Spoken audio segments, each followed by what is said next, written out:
وأشهد أن لا إله إلا الله وحده لا شريك له وأشهد أن محمدا عبده ورسوله يا أيها الذين آمنوا اتقوا الله حق تقاته ولا تموتن إلا وأنتم مسلمون يا أيها الناس اتقوا ربكم الذي خلقكم من نفس واحدة وخلق منها زوجها وبث منهما رجالا كثيرا ونساء واتقوا الله الذي تساءلون به والأرحام إن الله كان عليكم رقيبا يا أيها الذين آمنوا اتقوا الله وقولوا قولا سديدا يصلح لكم أعمالكم ويغفر لكم ذنوبكم ومن يطع الله ورسوله فقد فاز فوزا عظيما أما بعد فإن خير الحديث كتاب الله وخير الهدي هدي محمد صلى الله عليه وسلم وشر الأمور محدثاتها وكل محدثة بدعة وكل بدعة ضلالة وكل ضلالة في النار أعوذ بالله من الشيطان الرجيم بسم الله الرحمن الرحيم لقد كان لكم في رسول الله أسوة حسنة لمن كان يرجو الله واليوم الآخر وذكر الله كثيرا صدر محترم علماء ذی وقار محترم بزرگوں نوجوان ساتھیوں پیارے بچوں سیرت النبی علی صاحبہ افضل الصلوات والتسلیم کے قیمتی موضوع پر اس مسجد کے ذمہ داروں اور جماعت اسلامی کی طرف سے یہ بہترین پروگرام اللہ کے گھر میں آ رکھا گیا اور بڑے اہم موضوعات پر علماء کرام کو گفتگو کی دعوت دی گئی۔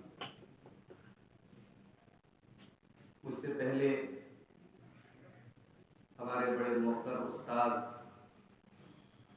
حضرت مولانا خورشید انور اعظمی حفظہ اللہ کا خطاب ابھی آپ نے سماعت کیا۔ مجھے جو عنوان ملا ہے وہ ہے نسل نو کی تربیت، سیرت النبی صلی اللہ علیہ وسلم۔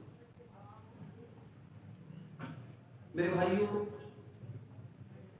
سیرت النبی کا موضوع اتنا حسین موضوع ہے، یہ ایسا حسین گلدستہ ہے جس کا ہر پھول چننے کے قابل ہے۔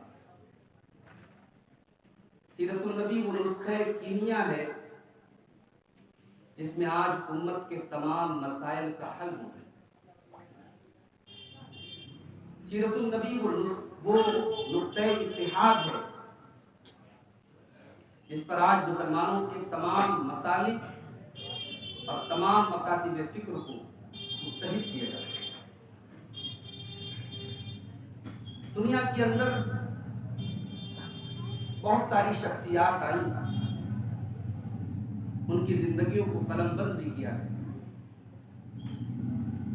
ان کی حیات پر کتابیں لکھی، مگر ساری کائنات میں اگر کوئی سیرت ایسی ہے جو سیرت کامل ہے، جس زندگی کا ہر پہلو لائق اتباع ہے،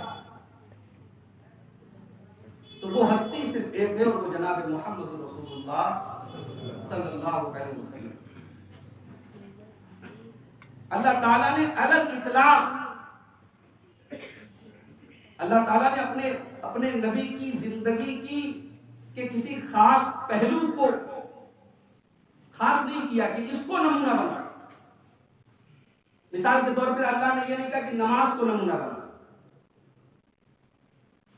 اللہ نے یہ نہیں کہا کہ نبی کی عبادت تمہارے لیے نمونہ ہے، اللہ نے یہ بھی نہیں کہا کہ نبی کے اخلاق تمہارے لیے نمونہ ہے، اللہ نے یہ بھی نہیں فرمایا کہ رسول کے معاملات تمہارے لیے نمونہ ہے۔ اللہ نے علل اطلاق نبی اکرم صلی اللہ علیہ وسلم کی تمام زندگی، مکمل حیات کو نمونے اسوہ حسنہ قرار۔ قرآن مجید کی جو آیت میں نے آپ کے سامنے پڑھی ہے 21ویں پارے کے آخر کی آیت، سورۃ الاحزاب کی آیت نمبر 21 ہے، بڑی مشہور آیت ہے، آپ نے بارہا سنی ہے، سنتے تو ہیں، مسئلہ تو یہی ہے، سنتے ہیں، سننے کا شوق ہے، مگر اس آیت میں بہت بڑا پیغام بھی چھپا ہے۔ اس آیت کے دو ٹکڑے ہیں،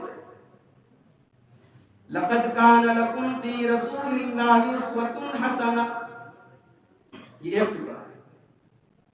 اے مسلمانوں، تمہارے لیے اللہ کے پیارے رسول کی زندگی اسوہ حسنہ ہے، بہترین نمونہ ہے، آئیڈیل ہے، آدرش ہے، اس سے بہتر زندگی نہیں ملے۔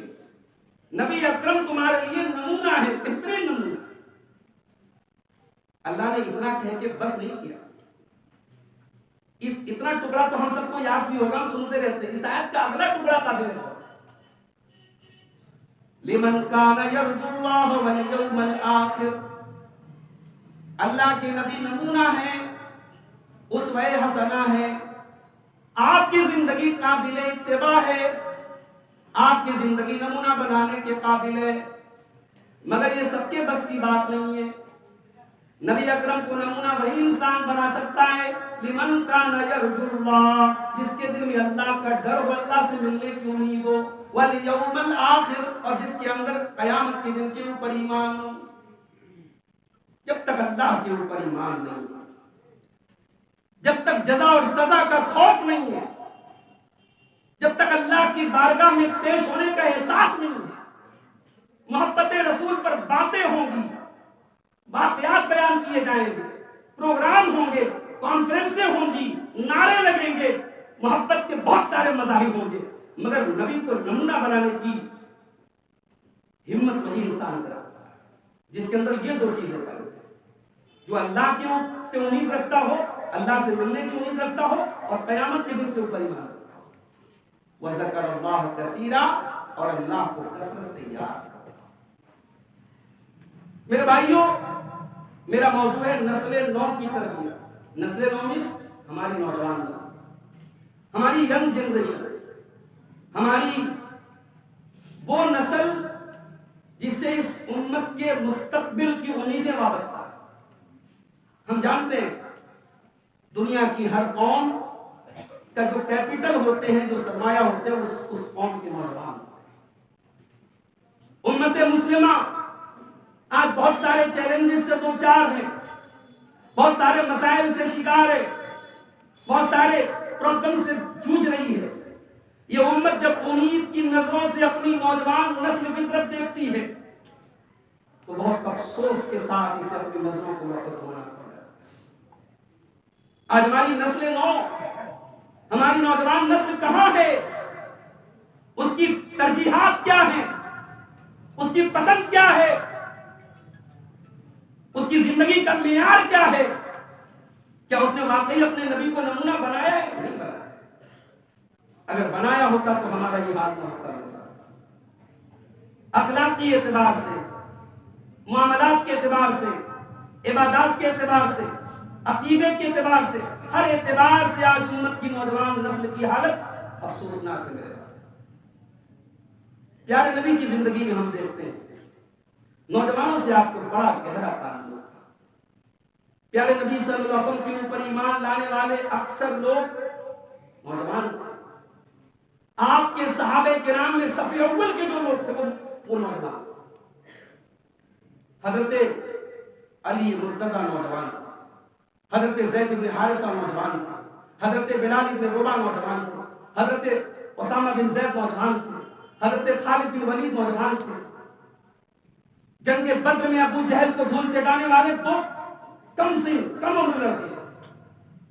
نبی اکرم صلی اللہ علیہ وسلم نے اسلام کے جس درخت کو آپ کے اور آپ کے صحابہ نے اپنے خون جگر سے سینچا ہے, اس درخت کی جڑوں میں اپنے خون جگر کا پانی پلانے والے اکثر نوجوان. نبی اکرم کے آس پاس نظر آنے والی ایک ٹیم ہے جو اس میں آپ کو اکثر ہی نوجوانوں کو ملیں گے. نوجوانوں سے اللہ کے نبی کو بڑا گہرا تعلق. نوجوانوں کے جذبات, نوجوانوں کے ایموشنز, ان کی ضرورتوں کو آپ محسوس کریں. ایسا نہیں ہے کہ آپ اگر نوجوانوں سے کہتے تو نماز پڑھو تو صرف نماز پر فوکس کرتے. ایک نوجوان اگر شادی کے قابل ہے تو اللہ کے نبی اسے شادی کرنے کا حکم دے. آپ نے نوجوانوں کو پیغام دیا, یا معاشر الشباب من استطاع منکم الباءۃ فلیتزوج فإنہ اغض للبصر وأحسن للفرج.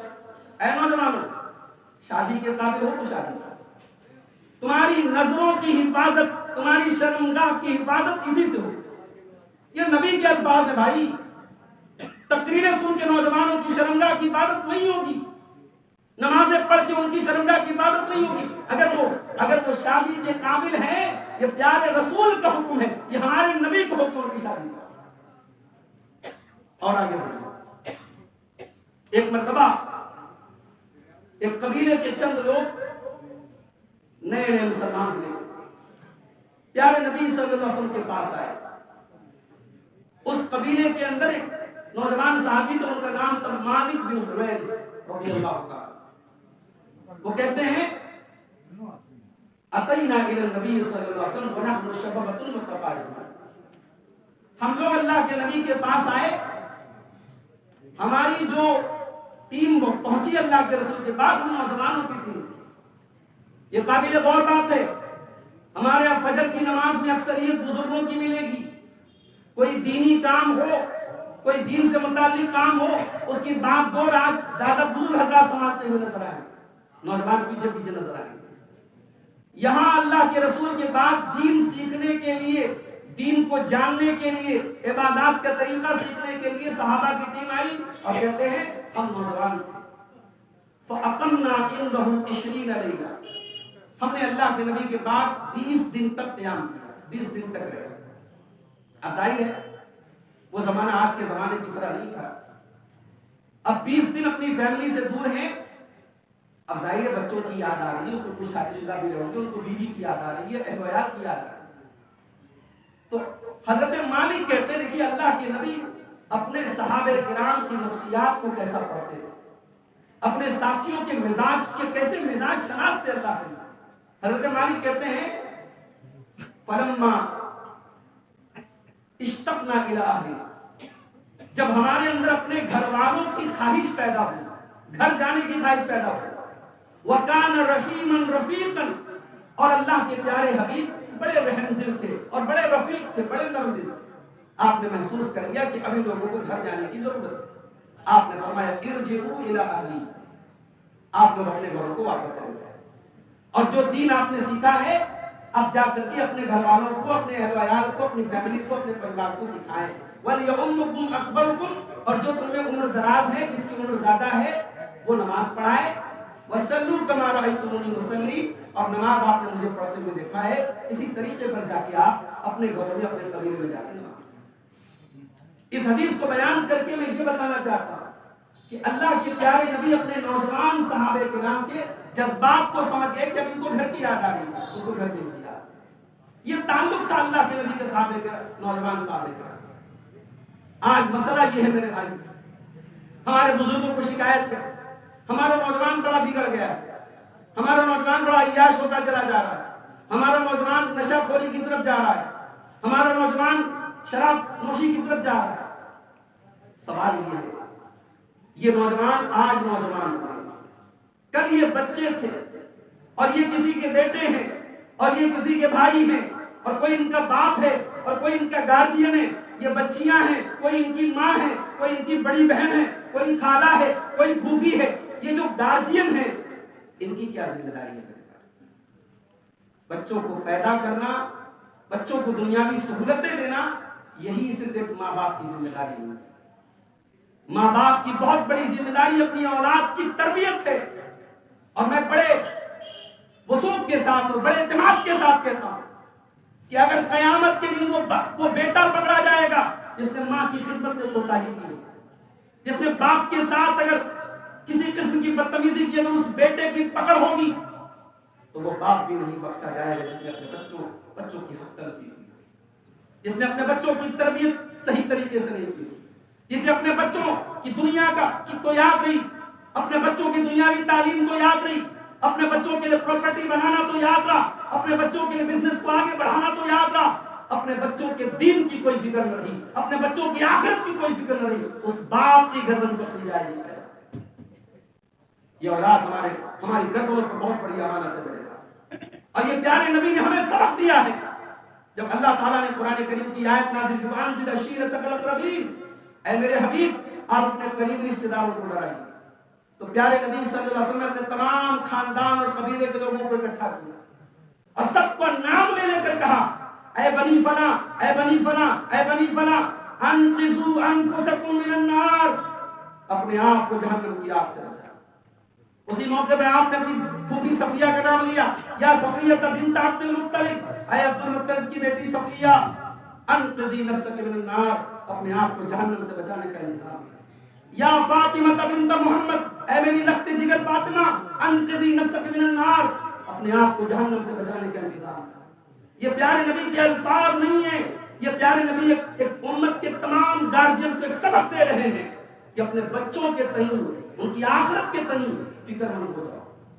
جانتے ہو حضرت عبداللہ بن مسعود رضی اللہ تعالیٰ عنہ جب رات میں تہجد پڑھتے تھے، ان کا معصوم بچہ بغل میں سویا رہتا تھا، تو جب وہ تہجد پڑھ رہے تھے ایک دن، تو تہجد پڑھتے پڑھتے انہوں نے قرآن کا 15واں پارہ پڑھا، سورہ کہف کی آیتیں پڑھ رہے تھے۔ سورہ کہف میں اللہ تعالیٰ نے حضرت موسیٰ اور حضرت خضر کا واقعہ بیان کیا کہ یہ دونوں ایک بستی سے گزرے، بستی کے لوگ بڑے بخیل تھے، ان لوگوں کو بھوک لگی کہ انہوں نے کھانا مانگا، انہوں نے کھانا تک نہیں کھلایا، تو وہاں ایک دیوار تھوڑی ٹیڑھی تھی، گرنے والی تھی، حضرت خضر کھڑے ہو گئے اور انہوں نے دیوار کو ٹھیک کر دیا۔ موسیٰ علیہ السلام بڑے جلالی پیغمبر تھے، بڑے غصے میں انہوں نے کہا کہ یہ کام کرنے کی ضرورت نہیں تھی، آپ کو بڑے بخیل لوگ تھے، انہوں نے ہمارے ساتھ بڑی بدتمیزی کی تھی، آپ نے دیوار ٹھیک کی تھی تو کوئی اجرت لے لیتے، کچھ پیسے لے لیتے۔ تو حضرت خضر نے اس واقعے کی حکمت بیان کرتے ہوئے کیا فرمایا؟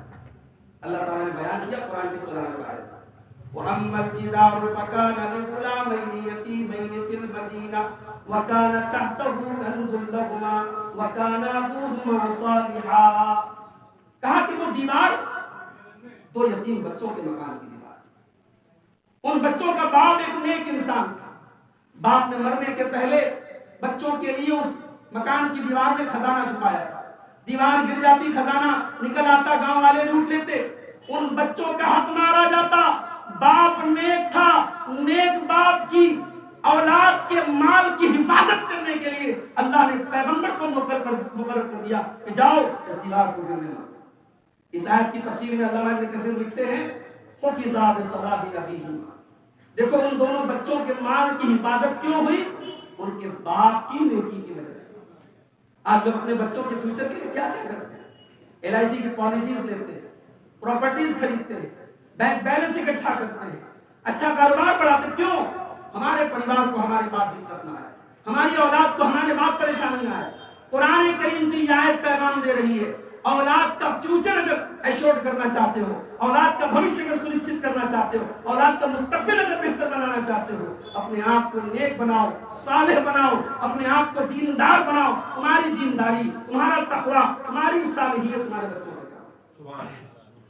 حضرت عبداللہ بن مسعود کہتے ہیں تہجد پڑھ رہے ہیں اور قرآن کی اسی آیت کو پڑھتے ہوئے رونے لگتے ہیں، اور اپنے سلام پھیرنے کے بعد اپنے بچے کی طرف دیکھ کے کہتے ہیں من اجلک یا بنی، اے میرے بچے تیری وجہ سے تیرے لیے تیرا باپ راتوں میں تہجد کرتا ہے۔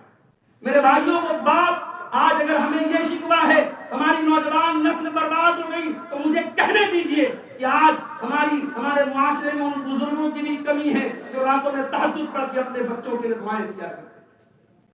آج ہمارے معاشرے اور سماج کو ان ماؤں کی بھی کمیاں ہیں جو صبح اٹھ کر کے فجر کے بعد بیٹھ کر کے مصحف پر قرآن کی تلاوت کیا کرتے ہیں۔ تربیت بہت بڑی ذمہ داری ہے اور نبی اکرم نے ہمیں یہ سبق دیا ہے کہ تربیت کہاں سے شروع ہوتی ہے۔ پیارے نبی کھانا کھا رہے ہیں، ایک بچہ آپ کے ساتھ بیٹھا ہے، بچے کا نام کیا ہے؟ عمر بن سلمہ۔ یہ حضرت ام سلمہ کا بیٹا ہے، اللہ کے پیارے نبی کا ربیب ہے، اللہ کے پیارے نبی نے اس کو پالا بڑھایا۔ یہ بچہ کھانا کھا رہا ہے، بچہ بائیں ہاتھ سے کھانا کھانے لگتا ہے۔ اللہ کے پیارے نبی فرماتے ہیں کل بیمینک وسم اللہ، اے بچے بسم اللہ پڑھ کے کھانا کھاؤ، داہنے ہاتھ سے کھانا۔ اللہ کے پیارے نبی نے وکل مما یلی، اور اپنے سامنے سے کھانا کھاؤ، پوری پلیٹ میں ہاتھ لگاؤ۔ تین اصول سکھائے اللہ کے نبی نے، بسم اللہ پڑھ کے کھانا کھاؤ اور داہنے ہاتھ سے کھانا کھاؤ، سامنے سے کھانا۔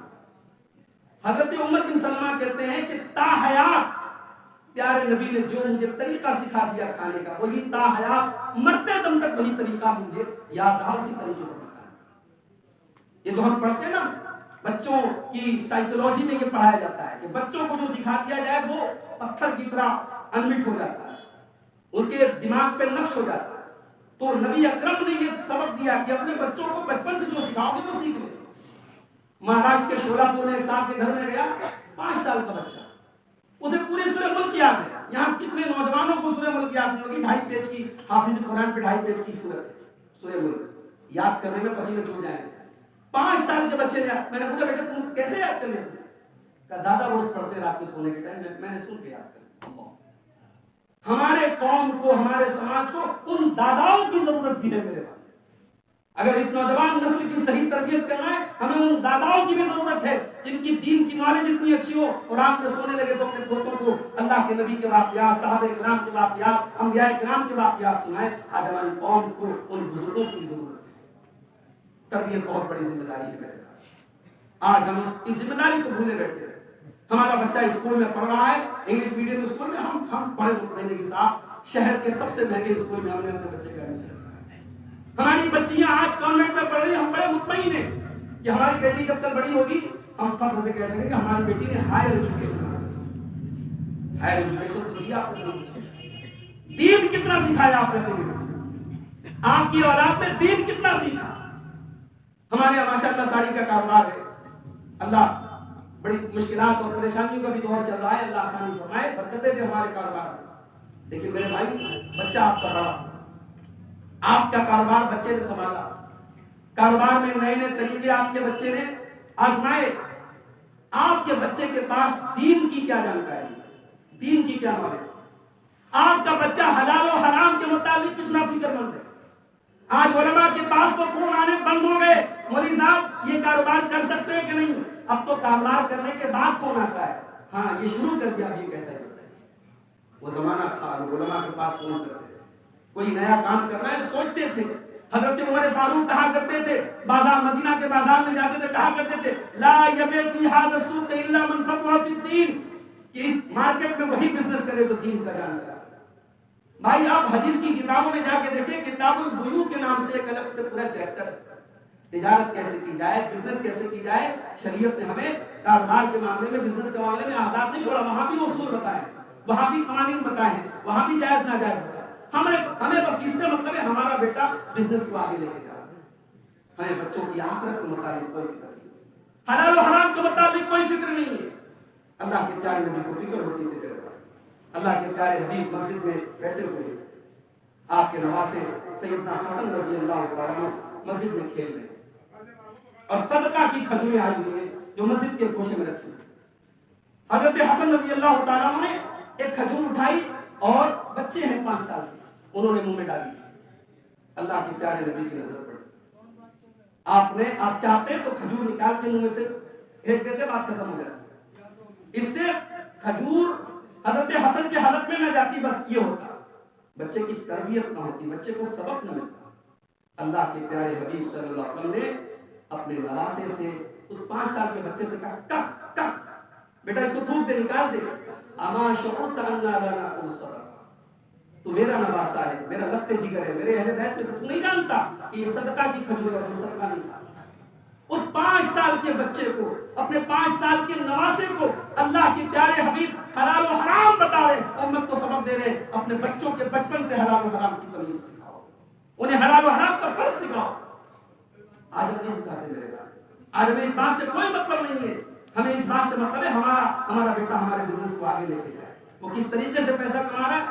آج ہماری قوم کے بچے IPL ہو رہا تھا، لوگ سٹے لگا رہے تھے، ورلڈ کپ کا میچ ہو رہا تھا اور آن لائن ایپس کے ذریعے جوئے کھیل لیتے ہمارے قوم کے بچے، اور ہمیں معلوم ہے، اور مجھے تو کبھی کبھی حیرت ہوتی ہے، ہمارے بنارس میں یہ بڑی بری جو ہے عادت کہہ لیجیے، جو قبرستان جیسی جگہ پہ بیٹھ کے جوا کھیلتے، قبرستان جو عبرت کی جگہ ہے، جو موت کو اور آخرت کو یاد کرنے کی جگہ ہے، ہمارے شہر میں قبرستان پہ بیٹھ کے لوگ جو ہے حرام اور ناجائز کام کرتے ہیں۔ اللہ ہم سب کی حفاظت کرے۔ میرے بھائیوں، اپنے بچوں کے حلال و حرام کا فرق سکھانا، یہ پیارے نبی کی سیرت سے ہمیں یہ سبق ملتا ہے۔ اور آگے بڑھیے، اللہ کے پیارے حبیب صلی اللہ علیہ وسلم کی مرتبہ اونٹنی کے اوپر سوار، آپ کے چچا زاد بھائی حضرت عبداللہ بن عباس رضی اللہ تعالیٰ عنہ، جن کی عمر ابھی 10 سے 12 سال ہے، وہ آپ کے ساتھ اونٹنی کے اوپر پیچھے سوار ہے۔ اللہ کے پیارے نبی اس 12 سال کے بچے سے کہتے ہیں، یا غلام انی اعلمک کلمات، اے میرے بچے کچھ باتیں تجھے سکھا رہا ہوں، غور سے سننا۔ احفظ اللہ یحفظک، بیٹا دیکھ اللہ کے قانون کی حفاظت کرتے رہنا، اللہ کے احکام کی، اللہ کی شریعت کی، اللہ کے حدود کی حفاظت کرتے رہنا، اللہ تیری حفاظت ہے۔ کیا پیغام ہے، کیا سبق ہے۔ زندگی میں جتنے بھی پرابلمز آ جائے، اگر یہ سبق یاد ہو جائے ہماری نوجوان نسل کو تو پھر کوئی مسئلہ نہیں۔ احفظ اللہ یحفظک، جب تک تو اللہ کے قانون کی حفاظت کرتا رہے گا، اللہ کے دین کی حفاظت کرتا رہے گا، اللہ تیری حفاظت کرتا رہے گا۔ وَإِذَا سَأَلْتَ فَاسْأَلِ اللَّهَ، اور اے بچے جب بھی سوال کرنا تو اللہ سے سوال کرنا۔ وَإِذَا اسْتَعَنْتَ فَاسْتَعِنْ بِاللَّهِ، اور جب بھی مدد طلب کرنا تو اللہ سے مدد کرنا۔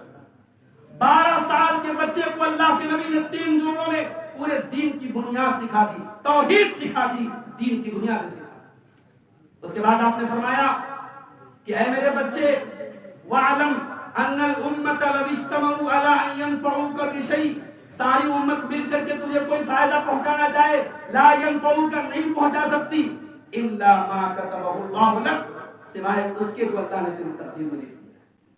ساری امت مل کر کے تجھے کوئی نقصان پہنچانا چاہے، نہیں پہنچا سکتی، سوائے اس کے جو اللہ نے تیری تقدیر میں لکھ دیا۔ 12 سال کے بچے کو اللہ کے نبی نے تقدیر کا عقیدہ سکھا دیا، توحید سکھا دی۔ آج ہمارے نوجوانوں سے اگر ہم بچوں کو چھوڑ دیے، نوجوانوں کی بات کریں، تقدیر کا مطلب نہیں۔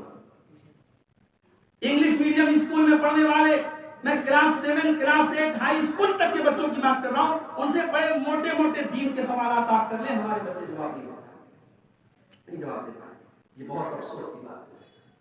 جنازے کی نماز کی دعائیں پوچھنے آپ نہیں بتا پائیں گے، جنازے کی نماز کا طریقہ پوچھنے آپ نہیں بتا پائیں گے۔ یعنی ہم اتنا پڑھا لکھا کر کے ایسی اولاد تیار کر رہے ہیں جو اس قابل بھی نہ ہو کہ اپنے باپ کا جنازہ پڑھ سکے۔ میرے بھائی یہ فکر کرنے کی بات ہے۔ قرآن کریم کے 28ویں پارے میں سورہ تحریم میں اللہ فرماتا ہے، یا ایھا الذین آمنوا قوا انفسکم واہلیکم نارا، اے ایمان والو اپنے آپ کو اور اپنی فیملی کو جہنم کی آگ سے بچاؤ، وقودھا الناس والحجارہ، جس جہنم کی آگ کا ایندھن انسان اور پتھر ہوں گے۔ جہنم کی آگ دنیا کی آگ سے 70 ٹائم زیادہ خطرناک۔ اللہ کے پیارے نبی نے فرمایا کہ دنیا کی آگ سے 70 گنا زیادہ خطرناک ہوگی جہنم، اور جہنم کی آگ کا ایندھن انسان اور پتھر۔ اللہ کہہ رہا ہے اپنے بچوں کو، اپنے پریوار کو اس آگ سے بچاؤ۔ اس آیت کی تفسیر میں حضرت علی مرتضیٰ رضی اللہ تعالیٰ عنہ فرماتے ہیں کہ اس آیت کا مطلب ہے علموہم وادبوہم، اپنے بچوں کو دین سکھاؤ، اپنے بچوں کو ادب سکھاؤ۔ میرے بھائیوں، یہ میں نبی اکرم کی سیرت کی روشنی میں آپ کے سامنے بات کر رہا ہوں، اللہ کے پیارے نبی اور آپ کے صحابہ کے اقوال کی روشنی میں بات کر رہا ہوں کہ اپنے بچوں کو، اپنے پریوار کو جس طریقے سے اپنے آپ کو جہنم سے بچانا ہے، ویسے اپنے پریوار کو بھی جہنم کی آگ سے بچانا ہے۔ آج ہمیں اس بات کی فکر نہیں ہے میرے بھائی۔ ہاں میں مانتا ہوں نوجوانوں کے اندر کچھ خرابیاں ہیں، کچھ بگاڑ ہے، مگر ہمیں یہ بات بھی، اس بات کا بھی یقین کرنا ہوگا اور یہ بات بھی سمجھ لینی چاہیے، یہ نبی اکرم کا دور نہیں ہے، صحابہ کرام کا، یہ خیر القرون کا دور ہے، فتنوں کا دور ہے، یہ قرب قیامت کا دور ہے۔ صحابہ کرام کے مقابلے میں، ان کے دور کے مقابلے میں آج بہت زیادہ فتنے ہیں۔ ان فتنوں کے دور میں اپنی نوجوان نسل کو ہمیں اگر ان فتنوں سے بچانا ہے، ظاہر ہے جسم کے اندر جب بیکٹیریا زیادہ ہو تو ہم مضبوط اینٹی بائیوٹک استعمال کریں، جب بدن کے اندر بیماری تگڑی ہو تو ہمارا اینٹی بائیوٹک بھی تگڑا ہونا چاہیے۔ اگر فتنوں کا دور ہے تو ان فتنوں سے بچنے کا جو سرکشا کوچ ہے وہ مضبوط ہونا چاہیے، اور وہ سرکشا کوچ کیا ہے میرے بھائی؟ وہ قرآن و سنت ہے، وہ قرآن و سنت ہے، وہ اللہ کے نبی کی سنت ہے، آپ کی سیرت ہے۔ جب اپنے نوجوانوں کو اپنے نبی کے طریقے اور اپنے نبی کی سیرت سے ہم واقف کرائیں گے، انشاءاللہ بہت سارے فتنوں سے بچیں گے۔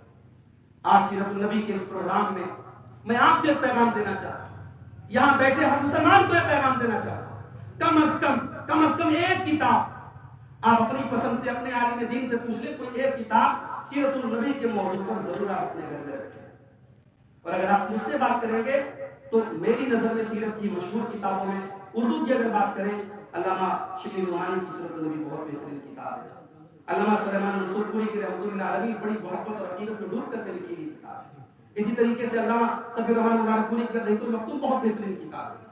سیرت کی کوئی ایک کتاب ہر مسلمان کے گھر میں ہونی چاہیے، ہر مسلمان کے گھر میں ہونی چاہیے، تاکہ ہمارے بچے، ہماری نوجوان نسل اللہ کے نبی کی سیرت کو پڑھے اور دیکھے، وہ نبی، اس نبی کی زندگی میں ہر قسم کے موڑ آئے ہیں۔ ہمارے نبی اگر راتوں میں اللہ کی بارگاہ میں تہجد پڑھ رہے تو دن میں بدر و حنین کے مارکے بھی چل رہے۔ آپ نے ایک بہترین شوہر کا بھی کردار ادا کیا، ایک بہترین باپ کا بھی کردار ادا کیا، اور باپ کی بات یاد آئی تو ہائے ہائے، آج ہمارے معاشرے میں ہر اس باپ کو جو اپنی بچیوں کی، اپنے بچوں کی صحیح تربیت کرنا چاہتا ہے، اسے رسول اکرم کی سیرت بحیثیت والد کے اس کا مطالعہ کرنا چاہتا ہے۔ اللہ کے نبی نے اپنی بیٹیوں کی تربیت کیسے کی، آپ نے اپنی بچیوں کی کیسے تربیت کی، اور ان کی آخرت کی کیسے فکر کی آپ نے۔ صحیح بخاری کے الفاظ ہیں، اللہ کے پیارے نبی اپنی بیٹی سیدہ فاطمہ سے ملنے گئے، ان کے دروازے پر گئے اور اچانک آپ کے چہرے کی رنگت بدلی اور آپ وہاں سے واپس چلے گئے۔ حضرت فاطمہ کو معلوم ہوا کہ میرے والد آئے تھے اور دروازے سے واپس چلے گئے۔ انہوں نے حضرت علی سے کہا ذرا پتا کرو اللہ کے نبی کیا بات ہے، کیا ایسی بات ہوگی کہ آپ آئے اور واپس چلے؟ حضرت علی اللہ کے رسول کے پاس آئے، بخاری کے الفاظ کہا یا رسول اللہ ایسا معاملہ ہوا، آپ ہمارے دروازے پر آئے اور آ کر کے چلے گئے، کیا معاملہ تھا؟ اللہ کے نبی نے فرمایا رأیت علی بابها سترا موشیا، اے علی میں نے دیکھا کہ میری بیٹی کے دروازے پر ایک دھاری دار ڈیزائن دار پردہ لٹکا ہے۔ اس حدیث کی شرح میں حافظ ابن حجر لکھتے ہیں بھئی دروازے پر پردہ لٹکانا کوئی حرام کام تو نہیں، کوئی ناجائز کام، کوئی مکروہ کام تو نہیں، اور اگر چلو مان لو کوئی ڈیزائن تھے کچھ دھاری دار، اس پر نقش و نگار بنے تھے، یہ بھی کچھ حرام نہیں تھا، مگر یہ رسول اکرم کا انداز زندگی تھا۔ آپ نے اپنے آپ کو دنیا کی سب سے کم ضروریات جس سے پوری ہو جائے وہ لائف اسٹائل آپ نے خود اور آپ کے اہل بیت نے اختیار کیا۔ آج ہمارے گھروں میں جو بے برکتی ہے میرے بھائیوں مجھے کہنے دیجئے، آج ہمیں ہمارے گھروں سے قناعت اڑ گئی۔ اللہ کی کتنی نعمتیں ہم کو میسر ہے جو آج کروڑوں لوگوں کو حاصل نہیں ہے، پھر بھی ہمارے زبان پر ہمیشہ شکوہ رہتا ہے، ہماری عورتوں کی زبان پر ہمیشہ شکوہ رہتا ہے۔ جاؤ بتاؤ اپنے گھر کی عورتوں کو کہ تمہارے نبی کے اہل بیت نے 2 مہینے تک، اما عائشہ فرماتی ہیں 2 مہینے تک ہمارے گھروں میں چولہا نہیں جلتا تھا اور ہم کھجور کھا کے اور پانی پی کے گزارا کیا کرتے ہیں۔ اللہ کے رسول کی ازواج مطہرات، اس امت کی سب سے بہترین عورتیں، ان کے کمرے کوئی بلڈنگ نہیں تھی، ان کے کمرے کوئی سنگ مرمر، کوئی ماربل نہیں بچھے تھے، چھوٹے چھوٹے مٹی کے کمرے تھے، ان کمروں میں اس امت کی ماؤں نے زندگی گزاری تھی۔ میرے نبی نے کیسا لائف اسٹائل اختیار کیا؟ آپ نے دنیا کی ناز و نعمت سے اور دنیا کی عیش و عشرت سے ہمیشہ اپنے آپ کو دور رکھا، اور ماہر القادری نے بڑا سچا نقشہ کھینچا تھا کہ سلام اس پر جو امت کے لیے راتوں کو روتا تھا، سلام اس پر جو فرش خاک پر جاڑے میں سوتا، سلام اس پر کہ جس کے گھر میں چاندی تھی نہ سونا تھا، سلام اس پر کہ ٹوٹا بوریا جس کا بچھونا۔ اس کو ہم شریعت کی ٹرم میں زہد کہتے ہیں، دنیا کی لذتوں سے، دنیا کی عیش و عشرت سے دنیا کا حق ادا کیا جائے، مگر دنیا میں عیش و عشرت سے زندگی نہ گزاری جائے، وہ زندگی گزاری دی اللہ کی۔ آپ کی نظر میں حضرت فاطمہ کے دروازے پر وہ ڈیزائن دار پردے کا لٹکنا بھی اس تربیت کے لیے مناسب نہیں تھا جو تربیت آپ نے اپنی بیٹی کی تھی. آپ نے کہا علی ماں علی ولد دنیا، جب میرا دنیا سے کوئی لینا دینا نہیں، میری بیٹی کے دروازے پر یہ پردہ کہاں سے ہے؟ کہا رسول اللہ پھر کیا کروں اس پردے کا؟ کہا لے جاؤ اسے مدینہ کے کسی غریب پریوار کو دے دو، کسی غریب گھر کو دے دو، اس کی قیمت سے وہ فائدہ اٹھا لیں، ان کو دے دو، میری بیٹی کے دروازے پر وہ پردہ نہیں. یہ تربیت کی تھی اللہ کے پیارے نبی نے. ایک مرتبہ حضرت فاطمہ آپ کے پاس آئی اور گھر میں وہ اپنے ہاتھوں سے چکی چلاتی تھی، ان کے ہاتھوں پہ نشانات پڑ گئے تھے. ان کو معلوم ہوا کہ میرے ابو کے پاس کچھ غلام آئے ہیں، کچھ لوڑیاں آئی ہیں. انہوں نے سوچا کوئی ایک غلام مجھے مل جائے، میرے گھر میں بھی کچھ کام میں مجھے آسانی مل جائے. آئی اللہ کے پیارے حبیب سے ملاقات نہیں کی. اما عائشہ سے ملاقات ہوئی، ان کو پیغام سنا دیا کہ ابا سے آپ میرے والد سے یہ پیغام میرا سنا. متفق علیہ روایت سے بخاری اور صحیح مسلم. اللہ کے پیارے نبی اپنی بیٹی کے گھر پہنچے. اسی وقت جس وقت آپ کو معلوم ہے کہ میری بیٹی آئی تھی، مجھ سے ملاقات نہیں ہوئی، آپ اپنی بیٹی کے گھر پہنچے اور سیدنا علی فرماتے کہ میں اور حضرت فاطمہ ہم دونوں بستر پہ لیٹے ہوئے تھے. اللہ کے پیارے نبی ہمارے بستر پہ آئے اور آنے کے بعد آپ نے بڑے درد بھرے لہجے میں کہا کہ اے میری بیٹی فاطمہ، میرے وہ دین کے طلبہ، میری مسجد میں دین سیکھنے والے وہ غریب صحابہ اصحاب صفہ، ان کی ضرورتوں کے لیے اناج نہیں ہے. ان غلاموں کو بیچ کر تیرا باپ ان دین کے طلبہ، ان دین کے اسٹوڈنٹس کے لیے کھانے کا انتظام کرے گا. تیرا باپ تجھے غلام اور لوڈی فراہم نہیں کر سکتا. اللہ اکبر. آج لاک ڈاؤن کے بعد کتنے مدرسے ہیں جو بند ہو گئے، تالے لگ گئے. ان اداروں کو چلانے کے لیے جو سال میں چندے ہوتے تھے، ظاہر ہے جن گھروں سے چندے آتے تھے، جن امیر امراء کے یہاں سے چندے آتے تھے، ان کے کاروبار بھی ڈاما ڈول ہو گئے، ان کے چندے ملنے بند ہو گئے. کتنے مدرسے بند ہو گئے. یہ دینی ادارے بڑی آسانی سے نہیں چلتے میرے بھائیوں. ان کے نظماء اور ان کے ذمہ داروں کے دماغ پر بہت بڑا ایک بوجھ ہوتا ہے، اور یہ اللہ کے رسول صلی اللہ علیہ وسلم کے زمانے سے چلا آ رہا ہے، دین کے اداروں کو چلانا. اللہ کے نبی نے اپنے ان دین کے طلبہ کی کتنی قدر کی. آپ نے کہا کہ میری بیٹی، ان کا جب تک حق پورا نہیں ہو جاتا میں تجھے غلام روٹی نہیں دے سکتا. لیکن ہاں اے میری بیٹی، میں تجھے ایک تسبیح سکھاتا ہوں. جب تو رات میں بستر پہ سونے جایا کر تو 33 مرتبہ سبحان اللہ، 33 مرتبہ الحمدللہ اور 34 مرتبہ اللہ اکبر. آپ نے اپنی بیٹی کو بھی سکھایا، اپنے داماد کو بھی سکھایا. سیدنا علی کہتے ہیں کہ جس دن نبی اکرم نے مجھے یہ تسبیح سکھائی، یہ بھی قابل غور بات ہے. ہمارے یہاں تقریریں سننے کا ایک مزاج ہے، اللہ یہ بھی بہت اچھی چیز ہے. اگر سن بھی رہے اس مادیت کے دور میں بہت اچھی بات ہے، مگر سن کر کے عمل کرنے کا جو مزاج صحابہ کے اندر تھا، وہ مزاج ہمارے اندر پیدا ہوا. حضرت علی کہتے ہیں جب سے میں نے یہ تسبیح اپنے پیارے نبی کی زبان سے سنی، میں نے کبھی یہ تسبیح نہیں چھوڑی. راوی نے کہا کہ اے علی مرتضیٰ، آپ کی زندگی میں بڑی مشکل ترین رات آئی تھی، جنگ صفین والی رات. جس رات جنگ صفین ہوئی تھی، اگلی صبح جنگ صفین ہوئی تھی، کیا اس رات بھی آپ نے یہ تسبیح پڑھی تھی؟ آپ نے فرمایا ولا لیلۃ صفین، میں نے صفین کی رات بھی یہ تسبیح پڑھی تھی. میرے بھائیوں، یہ اللہ کے رسول کی تربیت کا انداز تھا. آج ہمیں اپنے بچوں اور بچیوں کی تربیت اللہ کے رسول کی اسی سیرت کی روشنی میں کرنے کی ضرورت ہے. میں یہ نہیں کہتا آپ ڈنڈا لے کے کھڑے ہو جائیں. اس نوجوان نسل کو جہاں پیار کی ضرورت ہے، پیار برسائیں. آج ہم شکایت کرتے ہماری بچیاں غیروں کے ساتھ بھاگ رہی ہیں، اخباروں میں خبریں آتی ہیں مسلمان لڑکیاں غیروں کے ساتھ بھاگ رہی ہیں. جب آپ اس کے اسباب کا جائزہ لیں گے، ایک بہت بڑی وجہ یہ ہے کہ آج ہمارے گھروں میں بچیوں کو وہ توجہ اور پیار نہیں دیا جاتا جو دینا چاہیے. آج کیا وجہ ہے؟ مسلمان لڑکیاں کوچنگ کرنے غیر مسلموں کے علاقے میں جاتی ہیں. یہ ہماری قوم کے لیے تازیانہ نہیں ہے. یعنی ہماری قوم اس قابل نہیں ہے کہ اپنے بچوں اور بچیوں کے لیے کوچنگ سینٹر قائم کر سکے. ہماری جوان بیٹیاں غیر مسلموں کے علاقے میں جا کے تعلیم حاصل کر رہی ہیں. یہ پوری قوم کے لیے تازیانہ ہے میرے. اور اگر آج ہماری قوم کی بچیاں یہ کہہ رہی ہیں کہ ہمیں غیروں کے علاقے میں زیادہ سیکورٹی فیل ہوتی ہے، ہم اپنے آپ کو زیادہ سیکیور فیل کرتے ہیں، یہ بھی ہماری قوم کے لیے بہت بڑا تاثر ہے. اگر ہمیں اپنی بچیوں کو پردے اور نقاب کی تعلیم دینے کی ضرورت ہے تو اپنے جوانوں اور اپنے بوڑھوں کو نظریں جھکا کر کے چلنے کی بھی تعلیم دینی چاہیے.